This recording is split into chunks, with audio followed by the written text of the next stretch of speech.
And that's the way that you start living your life if you're paralyzed by your doubts.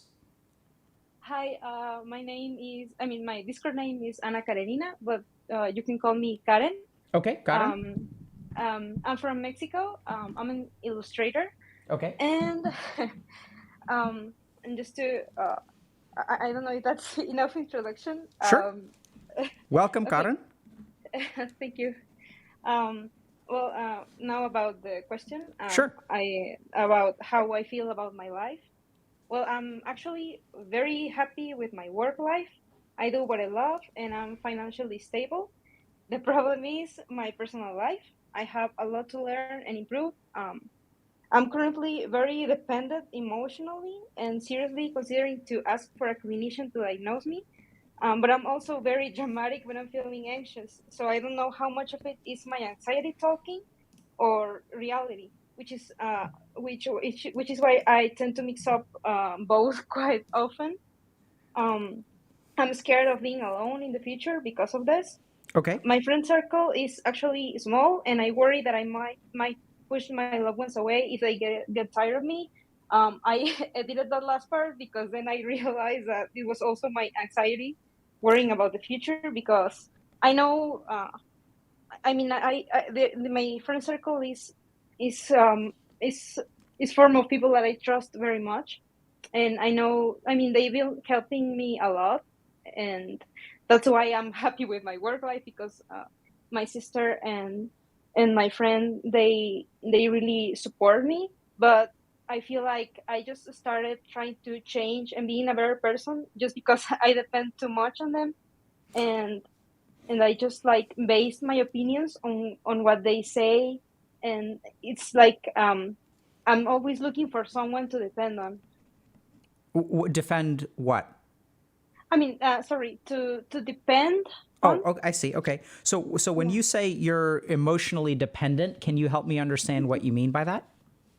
Yeah, I mean, um, for example, when I buy something, I'm always waiting to see how they react to what I buy or to what I watch or what I say to see if it's right. I mean, if I see that they like what I buy, what I like, then I think it's right.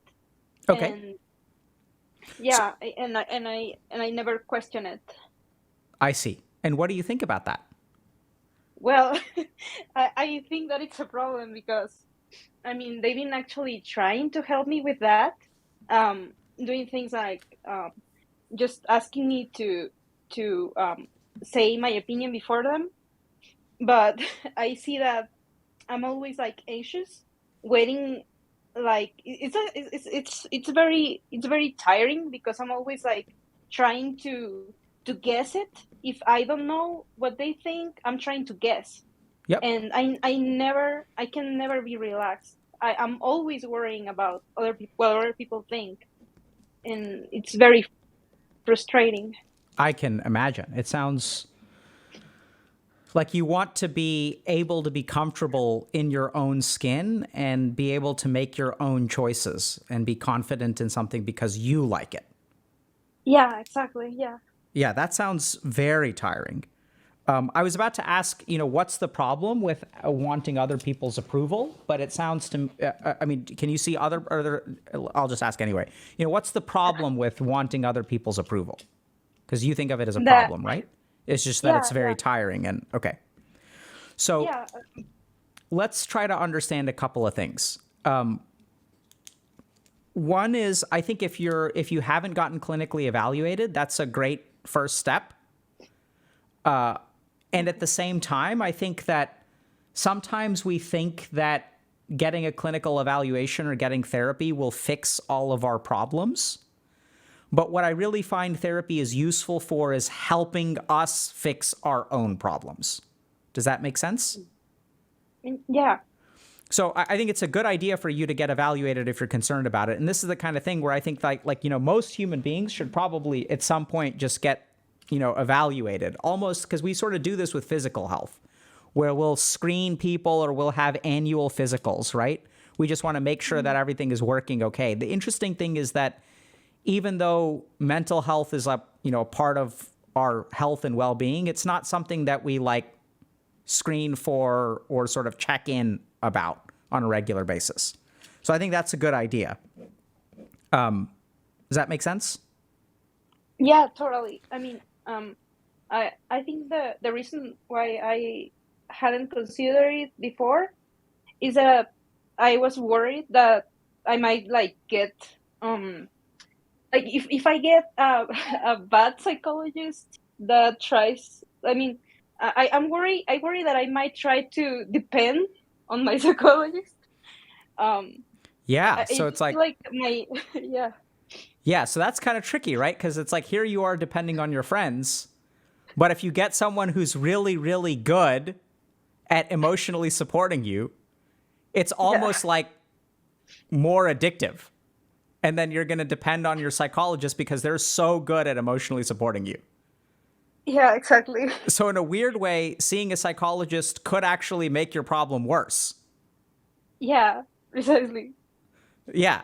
And then the question is, and I think there's a lot here to talk about, Karan, and I'd love to try to break down a couple of things for you. Is that okay?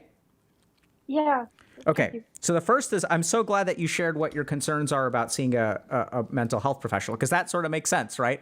If my problem is emotional dependence and my goal is emotional independence, you're Yeah. to see someone who is a professional at helping people who are emotionally dependent may make me professionally dependent. That's problem Yeah. number one. Yeah, totally. So problem number two is, so you're emotionally, let's say, dependent on your friends. And then you're kind of thinking like, oh, but if I like don't become independent, I'm going to burden my friends. And then like, what Yeah. if they get tired of me and like, I'm not being a good friend? Right? Does that make sense? Yeah. Yeah, totally. But then the question is that your anxiety or is that legitimate? Right? So Well, yeah, that's right. it's like, I don't even know, like, if I say this is my anxiety and it's not real, then what I could end, like, but if I'm wrong, I'm just going to end up messing up all my relationships. Yeah. But if it is my anxiety, I shouldn't give in to that because that's me giving into my anxiety. And then like, I'm looking to them for reassurance. And then that's just causing, like, that's making the problem worse. Yeah. And so that, like, that's the tricky thing, right? So even if we think about like the therapist there, it's like, what's anxiety and what isn't? Because seeing a therapist, is that, is that a legitimate worry or is that my anxiety? Yeah. Because I can imagine that you maybe feel a little bit stuck or paralyzed. Yeah, completely. Yeah, that sounds tough. Okay. So let's try to help you with this, okay? Thank you. So the first thing to understand, so we're going to talk about a couple of practical things, and then we're going to talk about some more like root sort of understanding the mind. So Okay. so in order for you to need reassurance from other people, well, so let me ask you this, Karan. Why do people need reassurance from other people? Well, in my case, thanks to the guide and your videos, and my friends, of course, I realized that I want I need reassurance because I always doubt what I'm doing. I never know if what I'm doing is right or wrong, and I always want to be right. I want to make sure that I don't make mistakes. Okay. So there are two important things there. The first is, where did you get the idea that, like, where does your doubt in yourself come from? Well, so human beings usually aren't born doubting, right? So if you think about a child will like do all kinds of stupid stuff because they don't really have the capacity for doubt. Does that make sense? Yeah. Yeah. Do you have a sense of when you started to, like, have you always been this way, or did you really start to become pretty anxious and doubt yourself at a particular time in your life? I feel like it was when I was a little child. I it comes from both of my parents. I feel like in a way it was always very confusing, which was what of what I did was right or wrong. The rules were always changing, and whenever I did something that my mother would think it was wrong, she would like, if it was during a conversation, for example, she would like give me like little, not really hurtful, but little kicks, just like to tell me under the table, to tell me like, you should stop. And I feel like I'm always looking for that from other people, like I didn't even know that was something that was happening to me until recently, when I told my sister that during a conversation that I thought she was trying to tell me something was wrong, and she was like, "Oh no, I just have a tick. I wasn't trying to tell you anything." Yeah. And that was when I realized that something was wrong. And yeah, I Good. feel like since then I'm always like looking for someone to kick me under the table and tell me to stop or Yeah. do something else. So I think there are a couple of really important things. I think that's a very important story. And Garan, I applaud you for doing the kind of internal work to make that discovery. So that makes my job really easy. You've already figured it out. So let's understand a couple of other things. So you're trying to not make mistakes, right? Yeah. So what makes something right and what makes something wrong? I mean, I guess there's not really something right or wrong. I I know that I have a very black and white vision. So um I guess it just depends on what I think is right or wrong. Well, so I think that's what's really confusing is what I'm hearing is that when you grew up, you were taught that there was right and wrong. The problem is that Yeah. no one ever like told you what the rules were ahead of time. Right? So imagine I Yeah. have like a pet and I don't tell the pet where it's allowed to use the bathroom. And then Okay. like one day it uses the bathroom and I yell at it.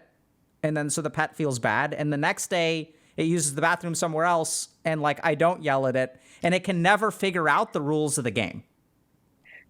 Yeah, poor dog. Right? And so what I'm Yeah. hearing from you is that you don't know ahead of time what the rules of the game are. And so the Yeah. only thing, in the same way that your mom used to give you kicks under the table to tell you when you screwed up, you're still looking for external people to tell you what the rules of the game are because you don't know what they are.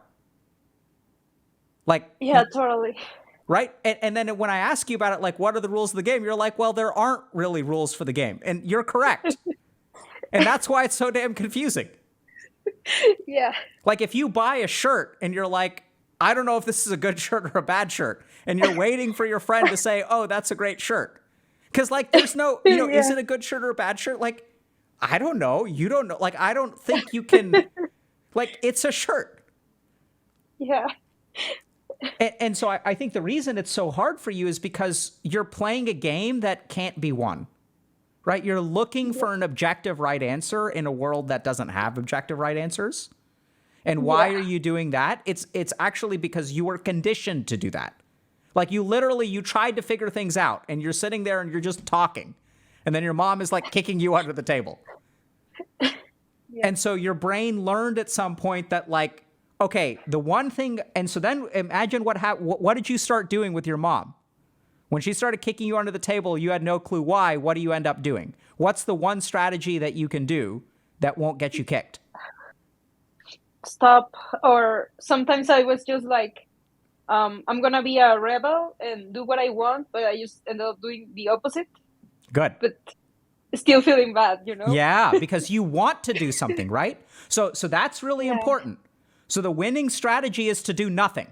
Because if you don't say anything and you're paralyzed and you don't act, right, which is what an anxious person does, we're never going to take a chance. Because if you never take a chance, you're never in danger. But then what is that rebel? That rebel is the part of you that wants something, right? There is actually a part of you that knows what you like, knows what you care about, And then what happened to that part? Well, I think that part it's like when I get tired of just doing what other people ask me to do, or well, what I think they ask me to do, because they really don't ask me anything. I just assume what they want or what they think is right. So when I get to like a boiling point, I just do whatever, just the opposite thing, or just something like impulsive. Sometimes it's just like, oh, if in this moment I want to buy this super expensive thing, I'm gonna buy it. It doesn't matter what other people think. It doesn't matter if I have doubts about buying it. It doesn't. Nothing matters. I'm just gonna do it and screw everything. Yeah, right? And yeah, yeah. So, Karen, And then I feel terrible. let me ask you something. How do you keep something from boiling over? Well, I guess I just have to turn off the heat, or just like open the valve. Yeah, right? Just So let like it if I'm go. cooking something, let's say I'm making rice and it's about to boil over, what do I do? Well, you how can I don't know how to say that. Like you just take the lid off, Yep, or just perfect. turn off the heat. Right? So the only way that your rebel, the only way that your desires can break through is to break through. You don't let them out in a small way at all. So the only way that Yeah. your desires actually come out is when you get so frustrated with feeling stuck and needing people's approval that you're like, screw it. And then all of your Yeah. desires come out in probably a slightly unhealthy way. Yeah.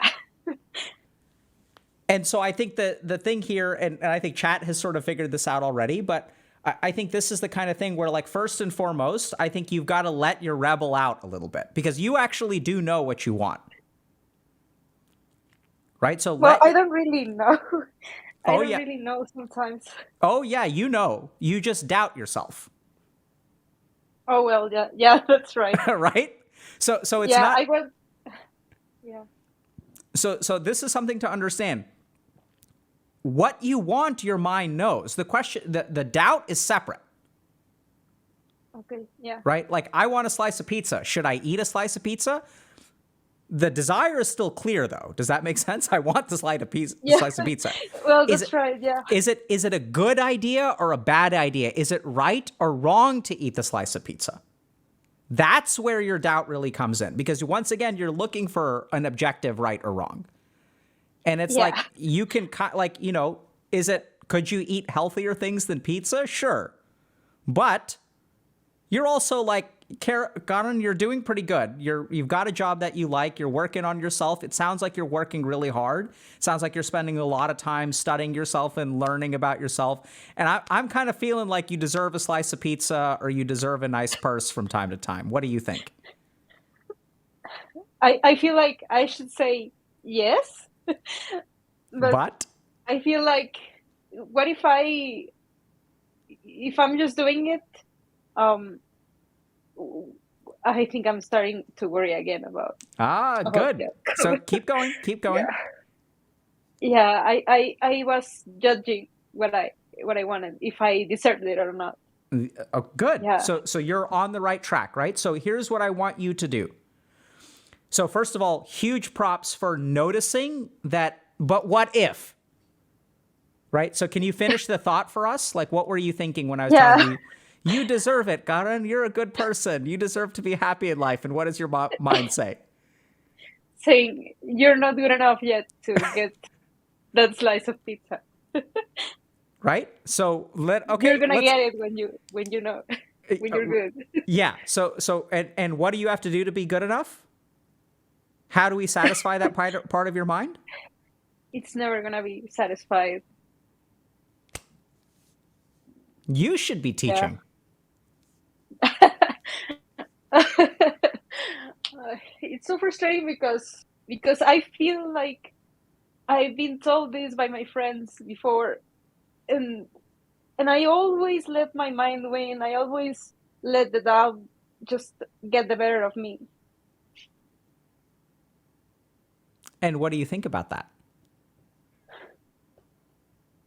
Well, I think that probably it's because I never pay attention to what I'm doing. I just let it win. I Yeah. don't I So don't fight it. I would, I think you fight it a lot, but, but I think this is the kind of thing where, God, you've got to, so you've got to be careful there, because that thought, right? So I've heard this 1,000 times. Why am I Yeah. so idiotic that I never learn? What are you doing That's there? right. You're kicking yourself under the table. Yeah, that's right. Okay, so like I think this is where now the next thing that you can sprinkle in here is going to be a little bit of compassion. Like, it's okay to lose to your mind a lot, right? Like, it's a journey. You've come a long way. You have a long way to go, and your doubts are there for a reason. This is something very important to understand. Your doubts are actually there to Okay. protect you, right? Because what does the doubt say? Does the doubt say, oh, you're dumb, you're stupid? No, the doubt says, if you do this, you'll wind up being hurt. You see that? Yeah. If I'm too emotionally dependent on my friends, I'm going to drive them away, and then I'll be alone. So your doubt is actually trying to protect you. It's trying to look out for you. It's Yeah. like so it's not your enemy, actually. Right? So this is where I want you to change a little bit about the way that you talk to yourself, and sort of notice that, it's like a guard dog that's trying to protect you. And also, not everyone who visits you is an enemy that the guard dog needs to be barking about. You It does feel like that. right? Yeah. And that's where, like, like if you want to calm down a guard dog, if you want to teach a guard dog to trust, you don't do it by kicking the dog every time it barks. That's going to amp up its stress. It's you pet the dog and you're like, hey, it's okay. It's okay. I'm worried about eating a slice of pizza. It's okay that, like, I'm worried that this is going to be the beginning of the end. And, like, there's a part of me that really wants this. So what I'm going to do, I'm going to eat a slice of pizza, and I'm going to tell the guard dog to watch while I eat this slice of pizza. And I'm going to ask the guard dog at the end, was it okay that I ate this slice of pizza? I want you to talk to yourself in that way. Does that make sense? Yeah. Because it's operating on old information. So what you have to do is give it a new experience. So get that slice of pizza, sit down, eat it. The guard dog is going to start barking, be like, hey, just let me finish the slice of pizza, and then you let me know if this is a mistake or not. That sounds great. You've really come a long way. I'm honestly very impressed, Karan. Thank you. I mean, I didn't do this by myself. Thank you so much to you and Healthy Gamer and everyone who comes on stream. I feel like I learn a lot from all of you, and I'm very lucky to have my sister and my friend, which always support me and ask me, I mean, such good questions. Of course, I feel like now I'm ignoring what I did. but What? but yeah, I thank you. So let me ask you one last question, Karan. Did you help someone else today by coming on? I think I did. I mean, How does I that haven't. feel? It feels great. I hope that if anyone is listening, you're not alone. Thank you so much for coming on. You're making me tear up. Thank you so much for having me. I really appreciate it. Take care. Seriously, I appreciate you. Like, I'm so, because, like, I think you did a great job of sharing with other people. Like, I mean, I think a lot of people have the kinds of thoughts and struggles you do, which is what we're all about. So thank you very much for coming, and good luck, and Thank enjoy you. yourself. Thank you. Take care.